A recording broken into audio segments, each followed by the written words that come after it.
Good morning, Union Center. It is a beautiful Saturday morning here, and I am super excited to start our first kind of conversation on the couple of rules for our book for the next couple of weeks, The Energy Bus. So, you should have received your free copy of The Energy Bus this week if you wanted a physical copy of the book. Otherwise, you can follow along with these next couple of videos that we're going to talk about.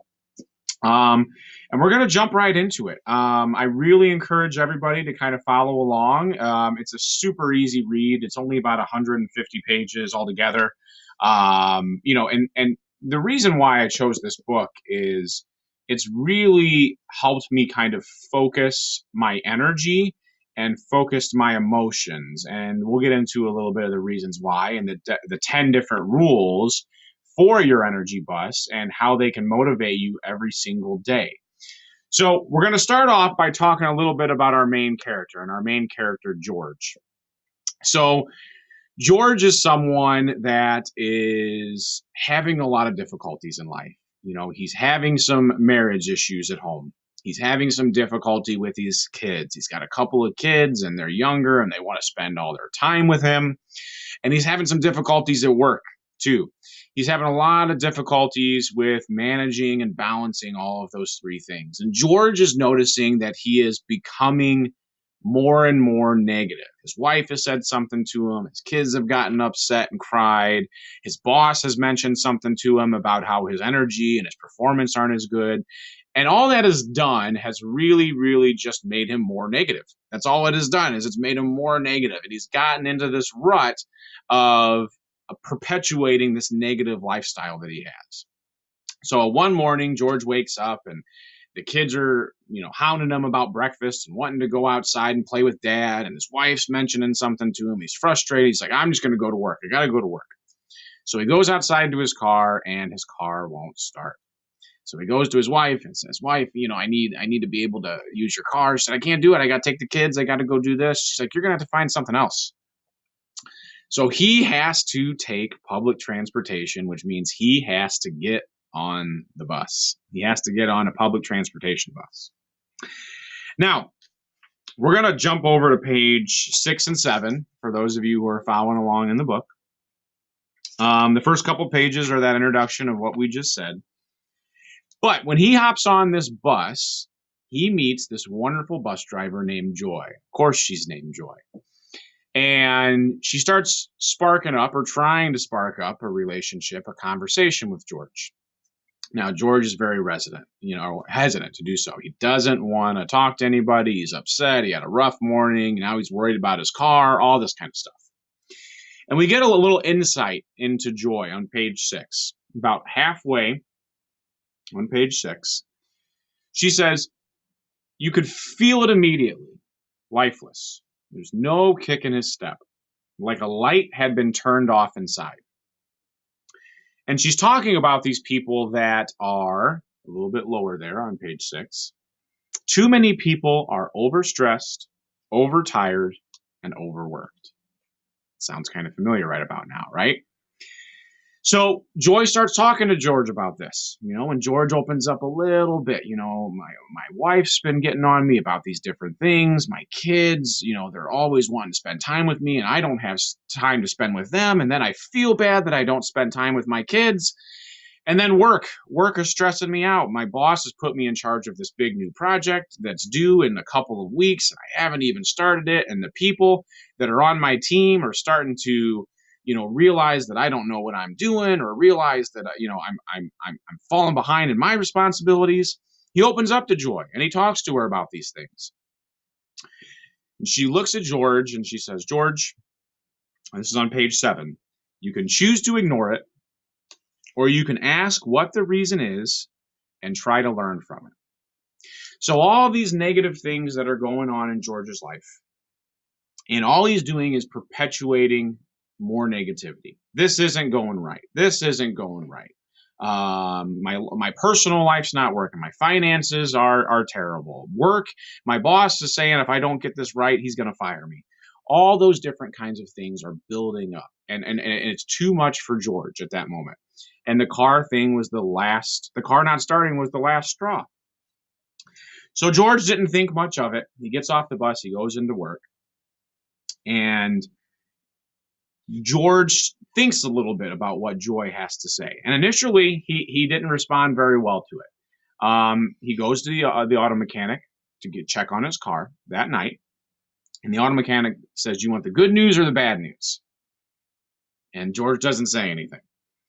So then the mechanic gives him, "Well, hey, the part isn't going to cost nearly as much as what we thought, but we're going to have to keep the car for 2 weeks." And George has created this mindset where all he heard was the negative news. All he heard was, "You're going to have to keep my car for 2 weeks, and I'm going to have to ride public transportation for the next 2 weeks." He didn't even hear the good news where he thought the car was totaled, and now all he has to do is pay a little bit of money to get the car fixed. But when you have gotten into that mindset of just negativity after negativity after negative message, all you're going to start to hear is negative. That's all you're going to hear is the negative behind everything. So the next morning, George has to get up. He has to get on to public transportation, and there's Joy. And Joy is so happy to see George again. And he says to her, and Joy tells George, everyone, and we're now on page 20, everybody. Page 20. Every one of us has got challenges. Everyone who comes on this bus has problems. Some have marriage problems, some have health problems, some have family problems, some have work problems, and some have all kinds of those problems. It's part of life. And I'm just another person on the bus who's got another problem. Right? So, no matter what happens with this book or in life or with our personal lives or here at work, we're going to have issues that come up. We're going to have issues that pop up every single day. And it comes back to that old adage, life is 10% of what happens to you and 90% of how we react to it. So if we react to a situation in a certain way, that's going to hardwire and work our brain. And we're going to react to smaller situations and bigger situations in the same way. And it was in my newsletter that I put to staff this week that the way that we react to those situations and small situations, we're going to react. It's much easier to react in that same way in larger situations. If your first instinct is to give up or to complain or to be negative or just say, "I'm done with this" on something very small and minute, who knows, you might do that in your personal life. It might become, and you're forming a habit. Now, if you trigger and rewire your brain to think on the positive side and to hear the positive news and things and what's going right and what's working well, that becomes a habit as well. So Joy and George start to talk and have this conversation, and eventually Joy talks about the 10 rules of the energy bus. And the first rule on page 25 is, you're the driver of your bus. Every single one of us in life has a bus. You are responsible and you are in charge for your bus. Now, to me, that means a whole bunch of different things. But here's what Joy had to say. This is on page 26. Always remember that you are the driver of your bus. It's the most important of all the rules, because if you don't take responsibility for your life and control of your bus, then you can't take it where you want it to go. If you're not the driver, then you'll always be at the whim of everyone else's travel plans. Boys and girls, that's the most important lesson. And that's the first lesson that we have to understand. You are in charge of your emotions, and you are in charge of the way that other people's emotions make you feel. And that's a super tough lesson to comprehend. And that's something that's very difficult to put into action. Because as teachers, as principals, as office staff, as kitchen workers, as custodians, as aides, we're all kind of waiting for the shoe to drop. When are we going to get that crabby email from a parent about something that's not going right about my virtual learning? When's that shoe going to drop? And again, it goes back to, how we react to these situations. How are we going to react when we get that crappy email? Now, the most important thing to remember, and Mrs. Brocksmith and I, we talk about this with our kids, and we really believe in this, and her and I have talked about this a lot. We cannot let other people control our emotions. We can't let other people control how we feel. And that's such a difficult lesson to learn. It really is. Because you're gonna get, you're gonna get crabby emails from parents where maybe you've told them the same thing over and over again, or maybe you've been working really, really hard with their child and they don't see it and they don't realize it. Or maybe when you're doing your virtual lessons, the technology is going to drop out, or maybe the copy machine is going to break. There's so many different things that are obstacles that get thrown into your life, okay, that if we react to them with positive energy and enthusiasm and look for alternatives and look for the positive instead of the negative, it's going to start rewiring and changing the way that we think.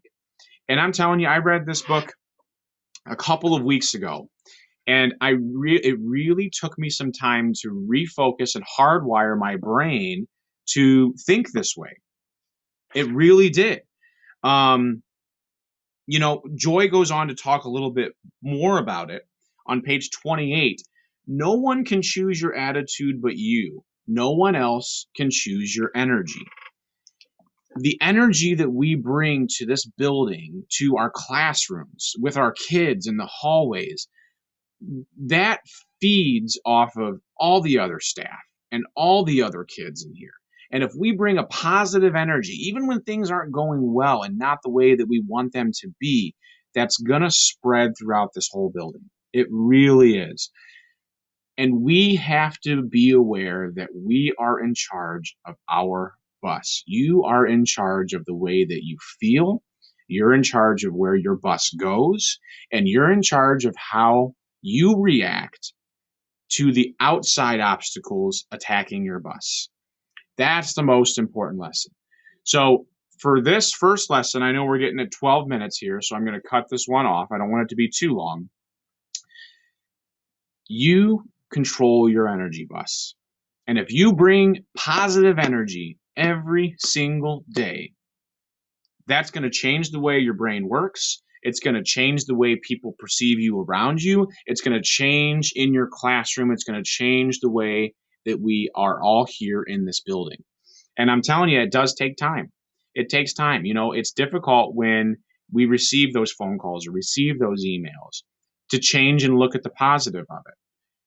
And sometimes it takes even going outside of work. I've been talking with a lot of you. We have to find that one golden nugget every single day to hold on to that was positive in our workday. So, if the technology worked that day and that you didn't drop any virtual learners, that's the one positive golden nugget that you can take away from that day. If the copy machine works and you were able to run off all of your copies, that's the one positive golden nugget that you can take away from that day. Now, if it doesn't, we can't become negative and we can't say that the rest of the day is ruined. You know what? We have to move on to the next thing. And that is a difficult lesson to comprehend. And that's why it's the first rule on the energy bus, because the way we react to situations, where we steer our energy bus, is completely up to us. It's completely up to us. And where you go with it is completely up to you. So I'm going to leave you with this real quick, and then I'm going to go ahead and close this out. This is one of the thoughts that was taken away from this, or from the first rule of the energy bus, and I wrote it down here. Every crisis offers an opportunity to grow stronger and wiser, to reach deep within and discover a better you that will create a better outcome. So when you are presented with a crisis, what are you going to do with it? Guys, we're all in difficult times right now, and life is not perfect, and the situation that we have here is difficult. And I see that. I see it every time I'm in your rooms. The most important thing that we can do right now is stay positive for our kids, stay positive for everybody else in this building, and stay positive for yourself. What you don't want to do is fall down the trap that George got in, where everything turned into negative, and then the only thing that he could see was all of the negative around him. He couldn't see all of the positive that was happening to him. He couldn't see that he had a wife that loved him. He couldn't see the positive that his kids wanted to spend time with him. He couldn't see the positive that he had a job. We're so thankful that we're able to come to work because the unemployment rate in America is one of the highest it's been over the past 6 months. And there are many people without jobs. We have to look at the positive things, guys. And so that's my challenge to you this week. I'm going to come around and I'm going to ask you, what's the one golden nugget that you got from whether it's the day before or that day, depending on when I see you. But what's the one golden nugget that you were able to hold on to for that day? The one positive thing. I appreciate you guys taking this journey with me. I know it's been 15 minutes, but I'm really passionate about this book. It has helped me out tremendously as a leader, as a husband, as a father, personally. It's helped me grow. I wanted to share it with you. I appreciate all you guys taking this journey, whether you're reading it or whether you're just watching these videos. Thank you so much. I look forward to seeing you guys on Monday. Enjoy the rest of your weekend, and let's fuel up those energy buses.